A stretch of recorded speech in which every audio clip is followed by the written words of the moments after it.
سلامونه جوړ په خیر هیله د سخوي په یوې بلې ویډیو کې تاسو ټولو ته زه هر کله وایم خوښ او خوشاله یم چې زه ستاسو په چوپړ کې یم له ویډیو او مطلب مخکې له تاسو ټولو څخه په خورا درنښت هیله کوم چې زموږ چینل سبسکرایب کړئ ترڅو زموږ هر نوې ویډیو او مهم مطلب تاسو ته له بل هر چا زر درشي نن په یوې بلې متفاوتې موضوع بحث لرم ځان بری ته جوړولو باندې خبرې کوو د برلی پر لار تر ټولو لوی خند دا احساس دی چې لویو بریاو ته غنی موږ نشو رسیدای دا ذهنیت لډیرو زپونکو قوتونو سرچینه اخلي او زموږ فکر ټیټی کچه ته ټیل وهي د دې زپونکو قوتونو د پیژندلو لپاره باید بیرته ماشومتوب ته ستانه شو موږ ټول ماشومتوب کې لوی موخې درلودې په هغه ماشومتوب کې مو د بریاو رهبر کېدو لوړ مقام ته رسیدو لویو کارونو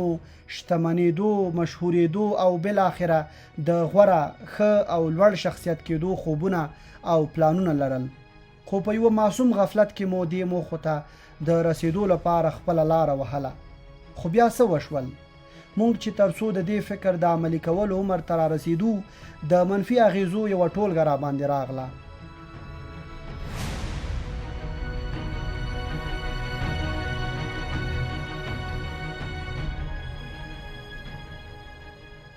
مونږ له ټولو واورېدل خیال پلونه مه وهه د ماشومتوب فکرونه هسې کمعقلتوب وي د بری لپاره پیسې پکار دي بخت پکار دی تکړه ملګري پکار دي یا به یې ویل چې دا عمر د دې خبرو نه دی پوخ مه کېږه کومو خلکو ته چې ویل کېږي چې هسې خواري مه کوه کوم ځای ته پکې نشي رسېدای د داسې تلقین پر وړاندې خلک په 3 ډلو ویشل کېږي لومړی ډله هغه دي چې په بشپړ ډول تسلیمیږي زیاتره خلک دستی قانع کیږي چې دوی د دې کار وړتیاوې نه لري او بریالي خلک یوازې هغوی دي چې بخت بیدار وي تاسو دا خلک ډیر زر پیژندلای شئ دوی د خپل حالت د توجیه او ځان راضي کولو لپاره اوږدې کیسې جوړوي یو سړی وو تقریبا د 22 کالو وو د ځان په یوې خوندي خو ډیر ټیټ حالت قانع کړی وو دا سړی را سره یو څو ورځې وړاندې مخ شو او له خپل کار پر ضایعت را سره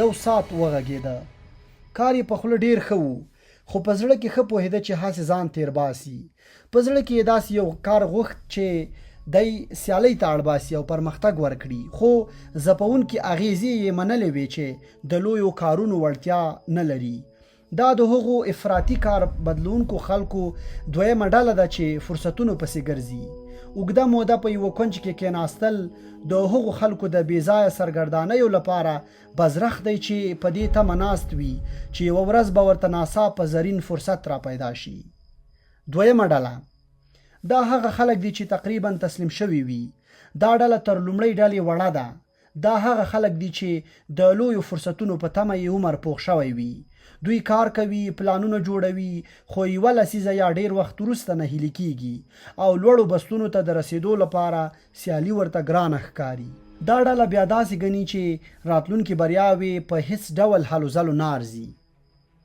د دوی دلیل دا وي چې زموږ ژوند شکر تر ډیرو ښه دی نو هسې ځان ولې ستړی کوو دا ډله عملا له څو ویرو سره مخ وي له ماتې ویره د ټولنیز مخالفتونو ویره د ناخوندیتوب احساس او د هر څه بایللو ویره دا خلک له ژوند راضي نه وي ځکه په زړه کې ښه پوهیږي چې تسلیم شوي دي په دې ډله کې داسې ډیر تکړه او ځیرک خلک راځي چې تقریبا کېښېدل یې منلي دي ځکه دوی له پاسېدو او منډې ویریږي درېیمه ډله دا هغه خلک دي چې نه تسلیمیږي دا ډله تقریبا د ټولنې 2 یا 3 سلنه خلک دي دوی نه پرېږدي چې بدبیني یې کارونه ورخراب کړي دوی ځپونکو قوتونو ته نه تسلیمیږي او په کښېدو باور نه لري دا ډله په بري ژوندۍ ده او له همدې ساه اخلي د دې ډلې خلک تر ټولو ډیره خوشحاله دي ځکه تر ټولو ډیر کار کوي د دې ډلې کسان هر کال نږدې $15,000 عاید لري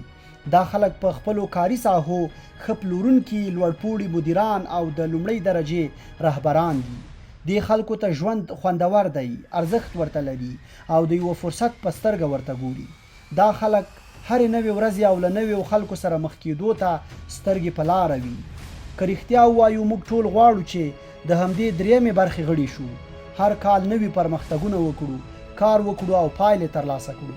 خو په دې ډله کې د راتګ او اوسېدو لپاره باید د خپل چاپېریال له ځپونکو قوتونو سره مبارزه وکړو. لاندې مثال ښه په ځیر ولولئ او وګورئ چې د لومړۍ او دویمې ډلې خلک څنګه تاسې سهون شاته ټیل وهي. داسې وګڼئ چې خپلو څو عادي ملګرو ته په پوره اخلاص وایئ چې زه به یو ورځ د دې شرکت معاون یم. څه به وشي؟ ملګري به مو ووایي چې ګنې ټوکې ورسره کوئ، خو که یې جدي وګڼئ نو ښایي درته ووایي چې ته خو لا په هېڅ هم نه پوهېږې. ډېر شیان باید زده کړې. شاته ښایي درپسې دا هم ووایي چې دی لیونی شوی دی.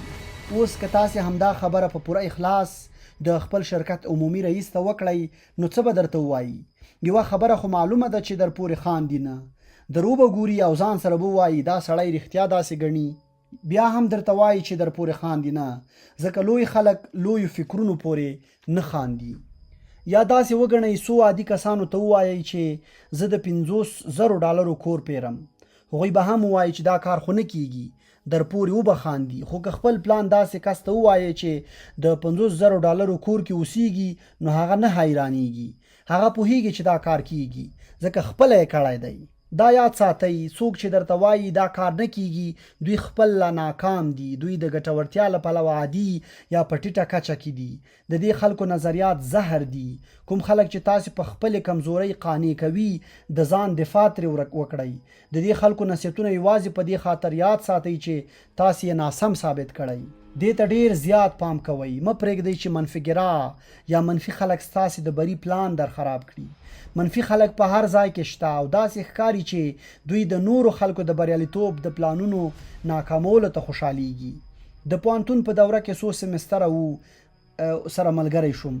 ښه ملګری وو، داسې ملګری وو چې د تنګسۍ پر وخت به یې یو څو غیرانه پور درکاوه یا به یې در سره مرسته کوله. خو له دې ټولو ښېګڼو سره بیا هم د ژوند او راتلونکو فرصتونو په اړه 100% کې بدبینه او منفګرا وو. په همغه وخت کې به ما د ورځپاڼو په یو څو کالم لیکوال ډیر منظم لوستل. دوی به د ژوند فرصتونه او مثبت ذهنیت تبلیغاوه. زما ملګری به چې زه د دې پاڼو په لوستلو ولیدم یا به په خبرو کې دا موضوع را یاده شوه نو دستي به یې راته وویل خدای ته وګوره یاره، لومړی مخ ولوله، ژوند هلته زده کیږي. دومره خو به ته هم پوهیږي چې د دې پاڼو لیکوال هسې خلکو ته سره او شنه باغونه ښیي او پیسې ترې وهي. د ژوند د پرمختګ موضوع به چې راغله د به پکې سمدستي خپلې د پیسو ګټلو 3 طریقې راواچولې چې ګوره جویده، د مالداره کېدو یوازې 3 لارې دي. کومه شتمنۍ نجلۍ وکړه، ښایسته پاک او قانوني غلا وکړه، 3م سم خلک وپېژنه چې ښه زور لري. د به تل د خپلې طرحې په دفاع کې بیلګې راوړلې. تل به له لومړۍ پاڼۍ لګیا و چې د مزدورانو د یوې ډلې مشر له مالي صندوقه پیسې وهلې او ورک دی، یا به یو نیم داسې فرصت طلبه ته سترګې نیولې وې چې د پیسو لپاره به یې له ښځې سره واده کړی و، یا به د داسې یو کس پیژانده چې هغه به یو بل زورواکی کس پیژانده او دته به یې په یوه لویه سودا کې برخه ورکړې وه. زما ملګری له ما 100 کاله مشر و، په انجینرۍ کې و او ښې نمرې به یې اخیستې.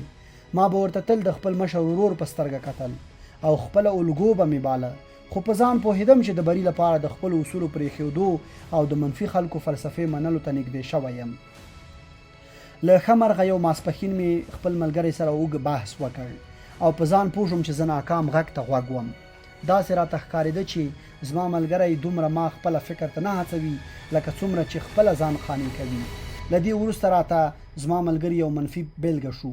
تجربه مې پرې کوله. له ځان سره مې وویل چې نور به نظریات نه منم بلکې مطالعه کوم به یې. ما ویل په دې پوه شوم چې دا ولې داسې فکر کوي او د دې فکر انجام به یې څه وي. خپل منفګرا ملګري مې ځان ته د عبرت یو درس وټاکه. ما دا 11 کاله کېږي چې خپل ملګری نور نه دی لیدلی، خو زمونږ یو بل ملګری 2 میاشتې مخکې لیدلی و. ویل یې چې واشنګټن کې په ټیټ معاش د نقشو جوړولو کار کوي. ما ورته وویل چې بدل شوی دی که نه؟ ویل یې تر پخوا ډېر منفګرا شوی، 4 بچي دي، معاش یې ټیټ دی، ژوند یې نور هم سخت دی. دا که پوهېدی له خپلې وړتیا به یې کار اخیستی و. په دې اوسني استعداد یې 5 چنده معاش پیدا کولی شوی. منفي خلک هر ځای کې وي، ځینې لکه زما ملګري په څېر بد نیت نه لري، خو ځینې نور یې ډېر بد نیته وي. دوی خپل حالت هم ښه نه کوي او د نور د پرمختګ مخه هم نیسي. خپله خو د خدای په قهر ککړ وي، تاسې هم ځان غوندې کوي. نو ډیر پام کوئ، دې خلکو ته ګورئ او مه یې پرېږدئ چې ستاسې د بري پلانونه درته ګډوډ کړي.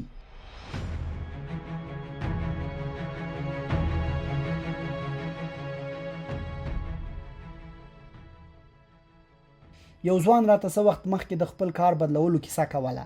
ویل یې له یو بدبینه انسان سره مخ شوم، ایله یې زړه خوړ، لګیا به و چې له څه بېکاره شرکت سره کار کوو، له کشره نیولې تر مشره په ټولو یې خواله بده وه او خوله به یې پر پرانستې وه. ګیلې ماڼې یې کولې، په ټولو بدګمانه وو، زموږ پلورونکي توکي هم ښه نه وو، هر پالیسي ورته بده ښکارېده. د ده په نظر هر څه یوه ستونزه لرله. هره ورځ به ستړی کار ته تللم او راتلم، هره شپه به د ده له لاسه کور خفه تللم. د ورځې به چې هر څه وران سوي وو د ټولو په اړه به راته 45 دقیقې غږېده. آخر مې نیت وکړ چې د موټر جوړولو یو شرکت ته لاړ سم. اوس حالت بیخي بدل شوی دی، ځکه له داسې خلکو سره یم چې د ستونزې دواړه اړخونه ګوري. دې ځوان چې کار بدل کړ دا یې هوښیاري وه که نه. تېروځئ مه، تاسې په خپلو ملګرو پیژندل کېږئ. مرغان هغه سره کینی چې بڼې یو شان وي. کارکوونکي یو ډول نه وي، ځینې مثبت او ځینې منفي وي. ځینې له مجبورۍ کار کوي او ځینې خپلو هیلو ته د رسیدو لپاره اخته وي. ځینې له مجبورۍ کار کوي او ځینې خپلو هیلو ته د رسیدو په موخه تلاش لري او هڅه کوي. ځینو ته چې مشران هر څه وایي په دوی بد لګي او نیوکه پرې کوي، خو ځینې نور بیا پر دې پوهیږي چې د ښه رهبر کېدو لپاره باید ښه پیرو شي. زموږ چاپیریال او تر موږ راتاو خلک زموږ پر ذهنیت مستقیم اغیز کوي. نو د داسې ډلې غړي شئ چې فکرونه او ذهنونه یې سم وي. په کاري چاپیریال کې شته خطرونو ته پام کوئ. په هر ډله کې داسې خلک شته چې پر خپلو ستونزو نه وي خبر، خو ستاسې مخې ته دا رادانګي او پرمختګ مخه مو نیسي. زیاتره خلک لوی فکرونه لري، یوازې په دې خاطر پسخندیږي چې دوی ډیر کار او خپلو ارمانونو ته د رسیدو هڅه کوي.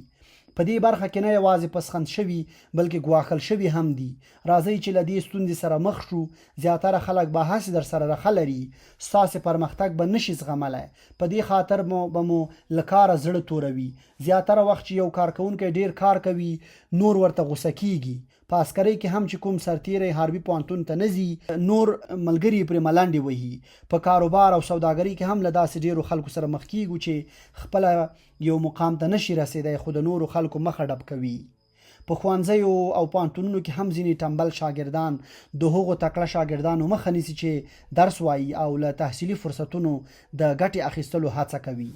ځینې وخت ځینې تکړه شاګردان دومره ځورول کیږي او دومره خندا ورپورې کیږي چې هغوی وایي دا تکړهتوب ګنې جرم او د انسان په زیان دی. په خپلو ډلو کې داسې منفي بافه خلکو ته هیڅ کله وخت مه ورکوئ. ځینې وخت تاسې ته ویل شوي کنایې دومره شخصي نه وي لکه په لومړي ځل اورېدو چې ښکاري. دا زیاتره وخت د ویناوال د ماتې او نهیلۍ د احساس غبرګون وي. منفي بافانو سره د هغوی تر کچې مه ټیټېږئ، پرېږدئ چې لګیا وي لکه د بتلکې په غوړو بڼکو چې اوبه نه یې ساریږي. داسې دي دوی هم روان وي. لکه داسې خلکو سره یو ځای شئ چې لوی او د پرمختګ فکرونه لري. دوی به مو لوړ کړي. تاسې دا کار کولی شئ، یوازې سم فکر غواړي. مهمه یادونه په دې کې ځیرک اوسئ چې له چا مشوره واخلئ. په زیاتره ادارو کې داسې خپلواک مشاورین وي چې په لارو ګودرو بلد نه وي او تاسې ته ناسم معلومات درکوي. یو ورځ همداسې یو مشاور یو ځوان ته د ادارې ژوند په اړه معلومات ورکول او ما واورېدل. مشاور ویل دلته د پرمختګ تر ټولو ښه لاره دا ده چې د چا مخې ته مه ورځه. دلته که در سره څوک بلد شول یوازینۍ مرسته به در سره دا وي چې کارونه به در باندې زیات کړي. ډیر کوشش کوه چې د فلانۍ څانګې د مدیر مخې ته ورنشي. که هغه در باندې پوه شو چې اوزګار یې نو دومره کار به در وسپاري چې له پښو به دې وغورځوي. دې مشاور تقریبا له 10 کالو راهیسې په دې شرکت کې کار کاوه او موقف یې اوس هم ډیر ټیټ و. داسې مشاور به یو ځوان ته د پرمختګ لپاره ښه سلا مشوره ورکړې وي.